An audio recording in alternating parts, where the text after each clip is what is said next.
Maratha OBC संघर्ष संपवण्याचं आवाहन म्हणजे लबाडा घरचं आमंत्रण आहे अशी टीका केली आहे ओबीसी आंदोलक लक्ष्मण हाकेंनी। शरद पवारांवर त्यांनी ही टीका केली आहे। त्यांच्याशी संवाद साधला आमच्या प्रतिनिधींनी, बघूया।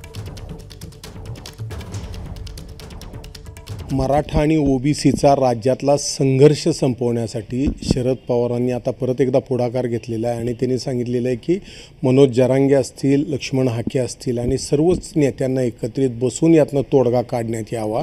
त्यांनी ज्या वेळेला सर्वपक्षीय बैठक होती त्यावेळी ते आले नव्हते, मात्र आता त्यांनी हा सल्ला दिल्यानंतर आपल्यासोबत लक्ष्मण हाके आहेत। खरं तर अशा पद्धतीचं पवार साहेबांचं आव्हान म्हणजे खरं लबाडा घरचं आमंत्रण आहे। लबाडा घरचं आमंत्रण यासाठी म्हणतोय मी की गेल्या 2 वर्षापासून सर्वपक्षीय बैठका घ्या आणि ओबीसीच्या आरक्षणावर मार्ग काढा अशा पद्धतीचं वक्तव्य माननीय पवार साहेब आणि अनेक बरीच मंडळी असं करतायत।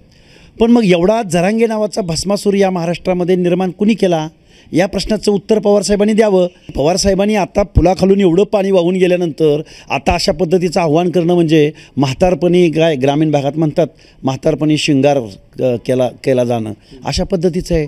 वर्षभर पवार साहेब तुम्ही करताय काय? वर्षभर एवढं महाराष्ट्रामध्ये बीडसारखं शहर जळतंय, तुम्ही ह्या वातावरणाचा फायदा घेऊन लोकसभेमध्ये माणसं निवडून देण्याचा प्रयत्न केला पवार साहेब। म्हणजे तुम्ही राजकीय पोळी शेकून घेण्याचा प्रयत्न नाही, पवार साहेबांनी राजकीय पोळी शेकून घेतली। कॅमेरामन सचिन जाडेसह सुनील दिवाणी, एबीपी माझा। एबीपी माझा, उघडा डोळे बघा नीट।